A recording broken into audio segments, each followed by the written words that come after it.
Hi guys, Rhonda without an H here with you. Today I am going to show you how to make a gorgeous needlebook. Something like this. Alright, I'm going to gather some supplies, some fabrics, and let's get started. So here I am at the sewing machine. I've had a lot of requests to show the method as I'm making the needlebook with this kind of quilt as you go, I guess, with scraps. This is my batting, and I'm not putting a backing on it right now. This is easier for those of you that are beginning. Alright, so I've got several different scraps here. Here's a piece of selvage. So I'm going to, with my right side, I'm going to place the right side down along the line, if you can see that. And then I'm just going to stitch where the bottom and the top meet. Alrighty. Let's just do this kind of slow.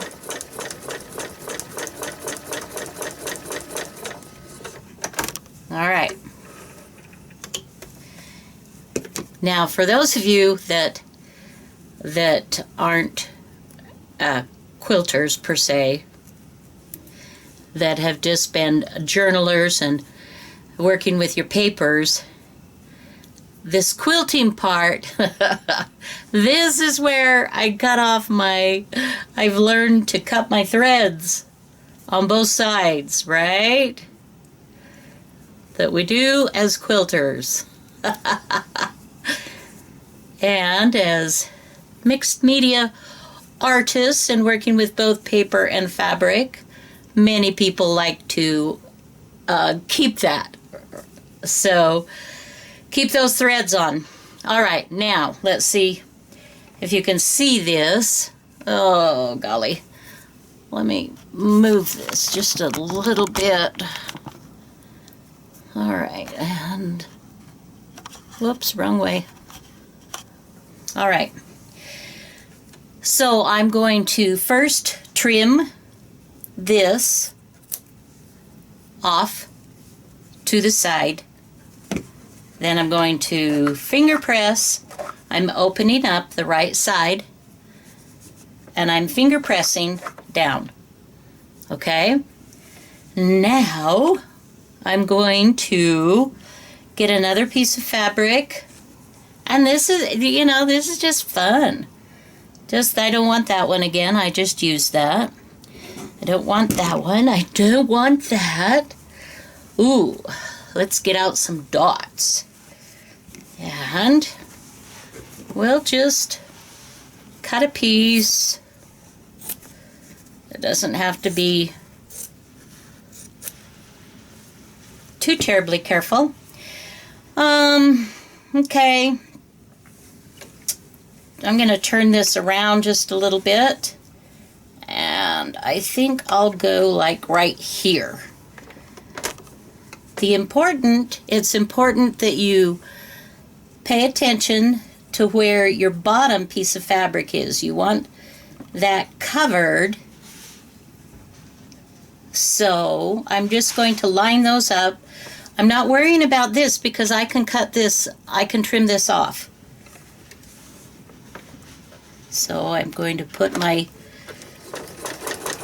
needle down, and I am stitching so that I stitch through the bottom fabric again.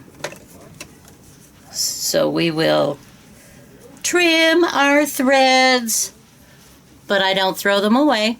I put them in my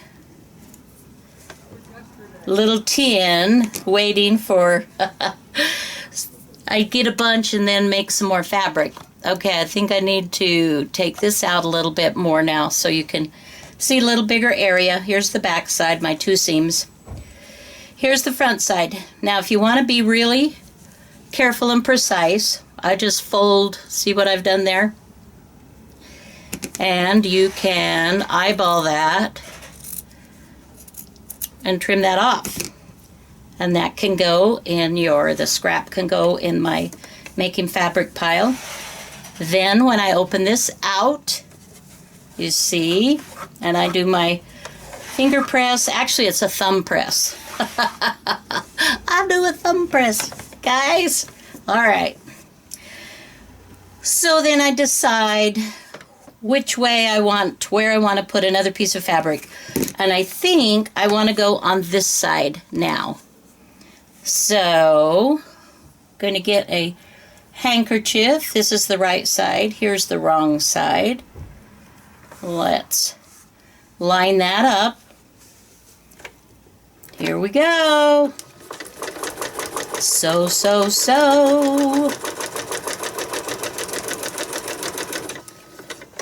It's just relaxing and fun.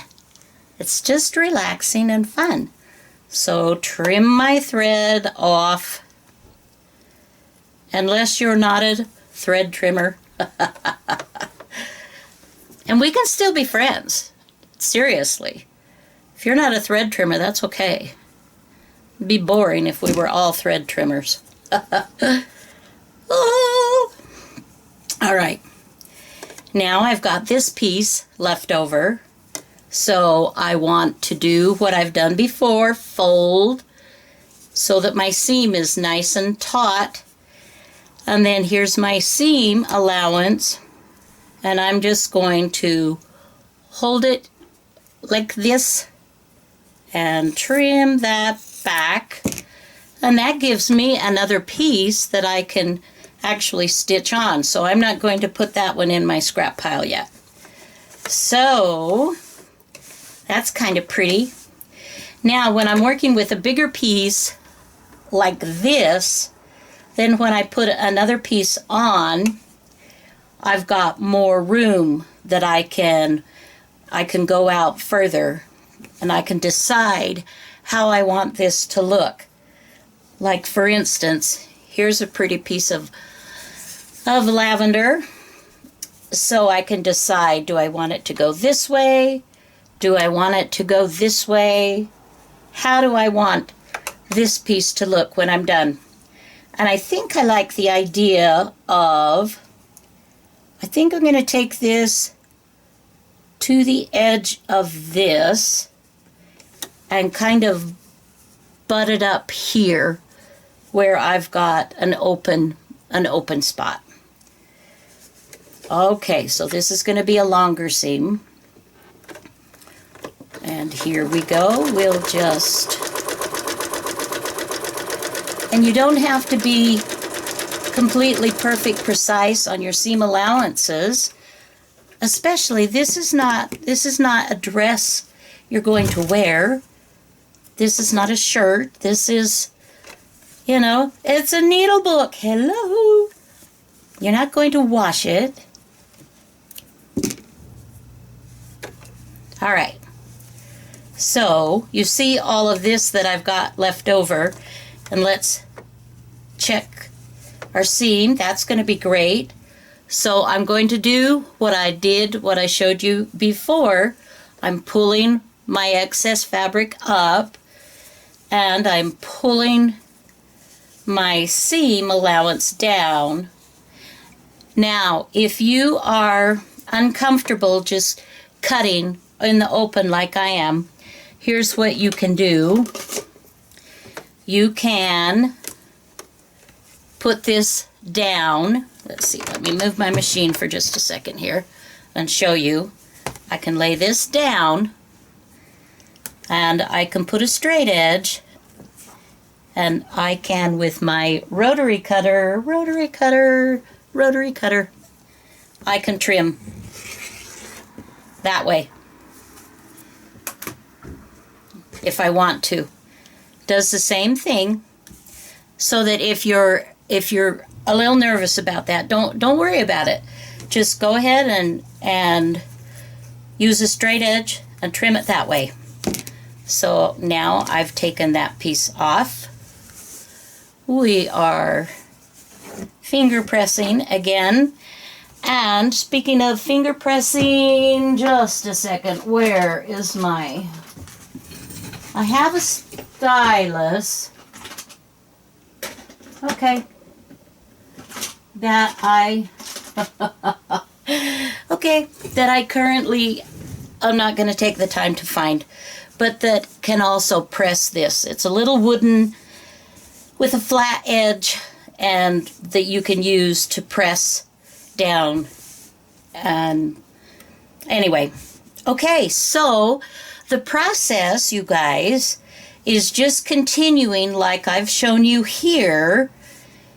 And I'm going to continue to build this to cover my batting. And then I'm going to trim this down and we'll continue to make the needlebook. So I will be back. So I have stitched my entire piece, covered the edges. I've trimmed up a little bit, but you can see I've got the raw edges too.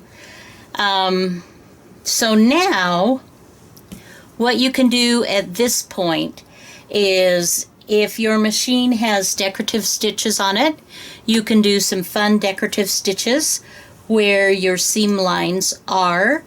You can add lace and bling, you know, that kind of fun thing. And I think I'm going to do a little bit of that. I don't know how much, but this, you know, this is going to be a needlebook, and I want it, you know, I want it to be pretty. I want it to be pretty. So I think I will start with, my machine doesn't do a lot of decorative stitches, but I do have a few. Let's see. So I think I will just start with this one, and we'll just see.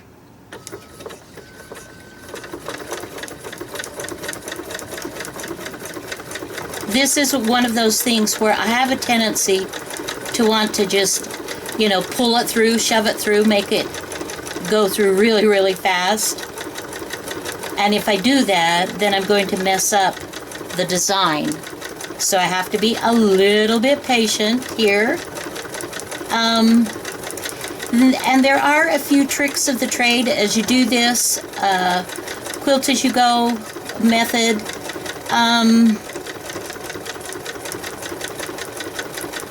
Some things that you'll run into that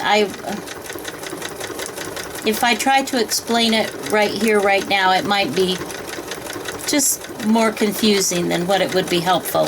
So I'm not going to do that. But just know that there are some different things that what I've showed you is not like the only possible anything. Now I've got a variegated thread on my machine, and look, isn't that pretty? Ooh, I like it. You can see on the back. So I'm going to do a few more little stitches and things of that nature. Maybe put some lace. Let me show you. I've got some pretty lace that I might want to add here or there. We'll see. This is kind of, back in the day in quilting, they used to call it crazy quilting, where they would just do random pieces and they would do a very fancy embroidery and whatnot. So this is sort of a modern day version of that. Anyway, I'm going to continue and pretty this up a little bit, and then I shall return. Don't go away. All right, here is my trimmed piece. I put some decorative stitches. I put some little trims that I have I zigzagged some yarn on there, put a little bit of handkerchief lace. That's what this is. I did a little bit of stitching. I put a vintage lace cutout. You can see from the back that, you know, my different stitching and whatnot. And then I trimmed it all up. So this is measuring 8.5 inches by 6.5 inches. And when I stitch it together with my lining and turn it right sides out, then it will be 6 by 4 closed. So this is going to be my front cover. Isn't that pretty? All right, so let me get some of the other supplies. I have to figure out what I want to do for the lining, and we'll work on the lining a little bit too. So anyway, hopefully you're enjoying this process and making a fun needlebook. All right, be back. I want to show you a couple of things as I'm working on this. I have picked my lining fabric and trimmed it to the same size. You can use scissors. I used a rotary cutter, a mat board, and yeah. So what I did was I folded this in half, and then I pressed it with my iron. So when I fold it out, you can see where the middle is. So I'm going to embellish this with some pockets and different things. I'm not sure exactly what yet, but I want to be able to know where my center line is, so I know how to position my pockets or whatever it is that I put in this little needlebook in the right place. So that's just a handy little hint that you can use to do that. Now I want to show you something really cool. Okay, so this started out as a handkerchief, linen handkerchief. You can see I've been using parts of the beautiful lace, and what I ended up doing with one of these, it was white, just like this, with a different type of lace around it. So I took a paper napkin. Hang on, I'll be right back. I didn't think I was going to do this, and so I didn't pull one of these out to show you, but I might as well, since we're right here, show you. So I took a paper napkin. Isn't that pretty? Ooh la la. Okay, so then I went ahead and I took off the layers, the extra layers. When you're using napkins, it has 2 that you don't need of white, and you can keep those for another project if you would like. And I know I could use tape here, and I know some people do that, and I've used it myself. I was thinking I could hurry and get this done, but oh, that's just dumb. I'm just going to pretend that I've taken this other layer off, because you just want the very thin, you want the very thinnest. Oh, okay, here we go. So, look what I did. I put this, let's see, I put a piece of freezer paper down, and then I ironed my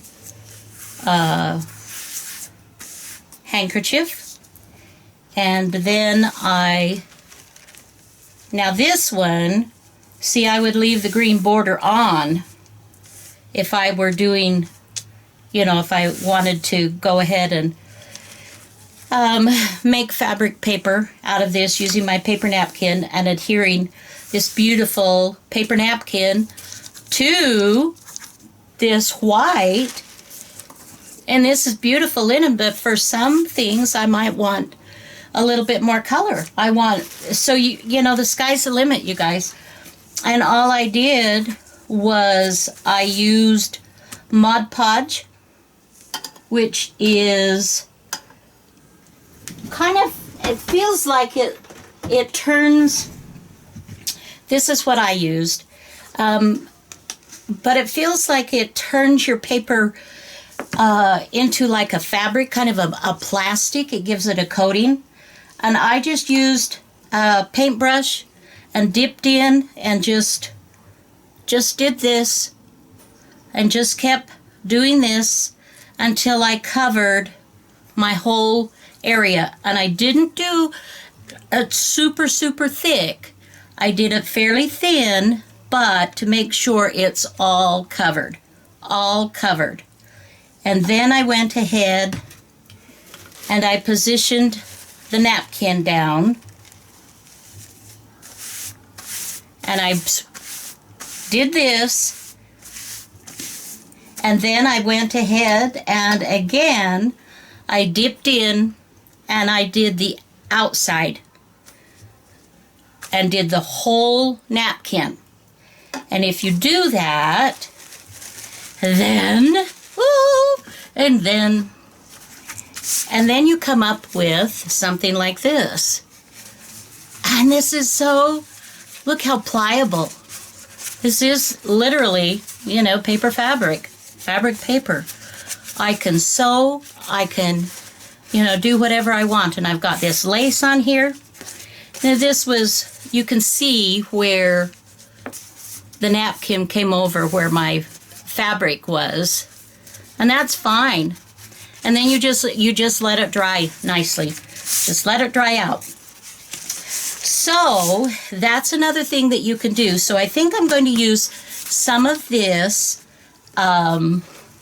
for a pocket or, you know, an added embellishment. I'm not sure just exactly what yet. But I wanted to show you how I created this. This is so cool. It's not the normal crinkle of journals, but when you're stitching and you're doing something in the field of regular sewing or stitching, then this is amazing. This is wonderful. So, okay, I will be back. All right, I want to show you what I have completed here as I'm going to finish this Needlebook up. This is my lining, and I have, let's see, let's bring that in just a little bit. I have added a piece of lace I stitched onto a piece of linen. I keep all my linen handkerchiefs and, you know, vintage doilies and scarves and that type of thing, and I'll use lace in one application and then I may use the rest of it in another application. This is trimmed off from this, and you can see this beautiful fine little edge that they used to do, just amazing. So then I stitched a piece of vintage lace onto that. You can see I'm using the purple variegated thread throughout this whole Needlebook. And then I've placed another piece of excuse me, lace on top of that. And this, just to show you, I can put needles, I can put pins through here, and I've got this wonderful little pocket here. And on this side, I have done the same thing, created a pocket. I overlaid it with vintage lace. I told you about this already, so I won't really go into that. But this, I did decide to put for a little needle holder that I stitched this down, and then added this. And this is just a piece of felt that you can buy in Walmart. Isn't that fun? I thought that's kind of, with the ridges, it makes it fun to be able to put your needles through. So that's what I have done. Originally, I was going to put my right sides together and stitch around and then turn it right sides out, and then I would whip stitch the opening closed. But because I have a page that I'm putting in this, and it's almost this size, I'm going to finish this differently. I'm going to start with my right sides out. Oh, and I did this. I added this to the back, another beautiful, beautiful vintage lace. Isn't that cut out that gorgeous? It matches this. Okay, so what I'm going to do is bind it. I'm going to stitch my binding around, and then I will turn and bring it over and whip stitch it all closed by hand on the inside, and that will keep it the same width and height. So I can add my insert, my mixed media. Actually, it goes this way. That was upside down. All right. And I will stitch this down my center line when I have this put together. This will be the last thing that I do. And when I do the binding, I will also put some, like a button or some ribbons, something like that, some type of an attachment, so that when it's closed, I can bring it over, and hook it to a button here, or that I have ribbons that I tie to close it. Because this is how it is. It's this fat right now, and that's with nothing in it. When I start adding my embellishments or the fun goodies that you make to put in these, like my button cards, and for instance, I have this sweet little that you can put pins or straight pins, safety pins, needles, and a little pocket right here. Whoops, that doesn't go there. This doesn't go there. I am so confused. I've got so many things going on here. This goes here or here, or was there another spot? I can't remember. Nope, I guess that's it. Okay, so it goes here or here. This sweet little button card that I made, but it doesn't have buttons on it. But you can actually sew buttons on here too, if you want. And then I have this fun little card that I've wrapped some fun yarn around to add. And then I have these. Oh, I love these. These are so much fun, you guys. To make your own vintage. This was a war printable, and I have this. I'm creating a download, a digital, for if you want any of the things that I'm working with. Obviously you don't have to. Here's a fun little thing that I did with a little pocket. And there again, and I stamped here and colored. So you can embellish these however you want. You can put some beautiful cards in, button cards in pockets. You also have, I've created this adorable little notebook for your quilting and sewing, embroidery. You're going somewhere, you're visiting with some people, and they mention something, and you're like, oh, where do you find that? And you just write it down. So you can just put that in there. I've got a couple of small little spots here where we can put a needle threader in either of those spots. We've got a little pencil. You've got to have something to write with, so we can put that in this other little slot. I probably will do it this way, actually. That slides in much easier. Ta-da! And you can see it popping up here, but that's because I haven't stitched this down. But when you see, okay, let's just kind of pile some of these things in here, just to give you an idea. When we close this puppy, it's going to be fatter. It's going to be fat. So I'm going to want to have a closure on it. Okay, so with that in mind, I'm going to go ahead now and stitch my binding on. And again, like I said, I will stitch it on this side so that this side is machine stitched, and then I will turn it, pull it over, and whip stitch it all closed. Here, then I will add my insert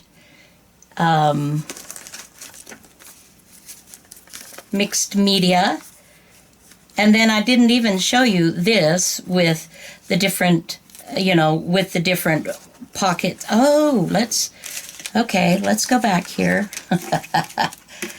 Did I have a plan? Oh, I did. I just was on the wrong.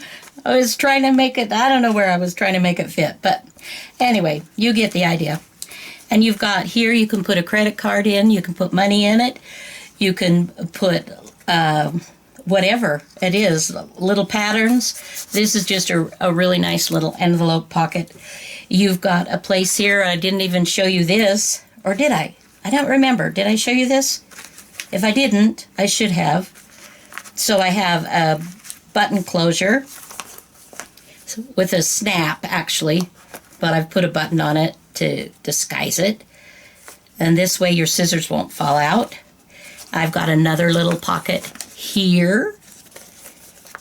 And did I make a pocket here? No, I didn't. This is glued on. So you've got a pocket here. You've got your scissor holder here. You've got a pocket here. You do have here, I have created another pocket. Look at that. Isn't that fun? I know I hadn't done this side. So you can put different things here as well. There's just so many things you can do to just, oh my goodness. You guys, you can make this such an heirloom gift for somebody special in your life. So that's what I'm going to do next, is go ahead and stitch this. I'll show you how I bind it. Let me move this around. Can you see? And then we'll finish up, and I'll do a quick flip through of the final thing. I promise. I know this is way too long, but I've had some of my subscribers, some of you have asked me, gosh, I wish you would have shown me how you did this. I wish you would have, it was great, but I wish you would have.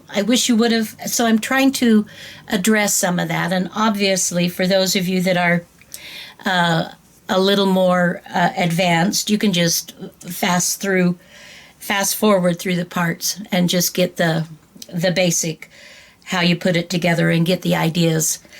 I'm loving the purple, guys. Oh my goodness, I'm loving the purple. I'm kind of running out. I'm running out of beautiful purple fabric, so I'm going to have to go looking, because I've been working on a couple of purple things recently. But anyway, I will return. As you can see, I have my binding on, and I am almost done with whip stitching it, blind stitching it, closed. This isn't a video about binding. That's its own thing. And a person doesn't have to bind it. You can keep the raw edges if you like. So there's, there aren't really a lot of rules. This is just an idea for you to take and do whatever you want to do. This is just to give you some ideas.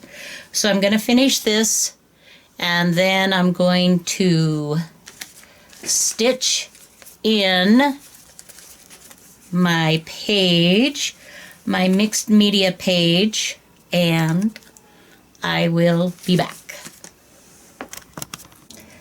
So I am getting ready to stitch. I just barely started my insert page into my Needlebook.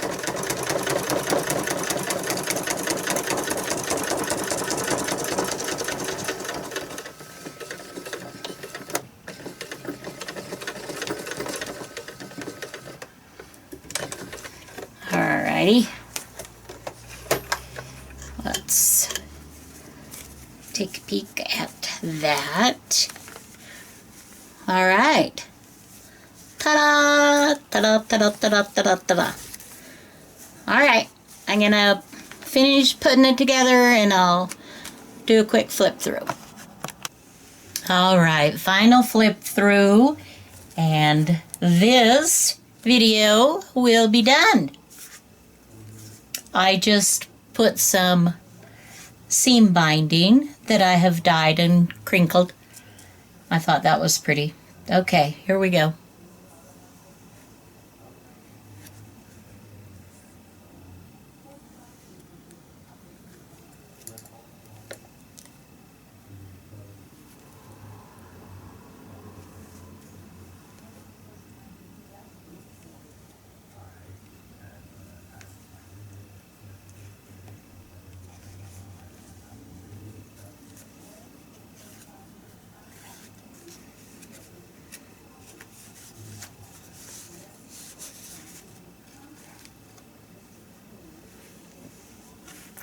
And a surprise, I added one more pocket on the back.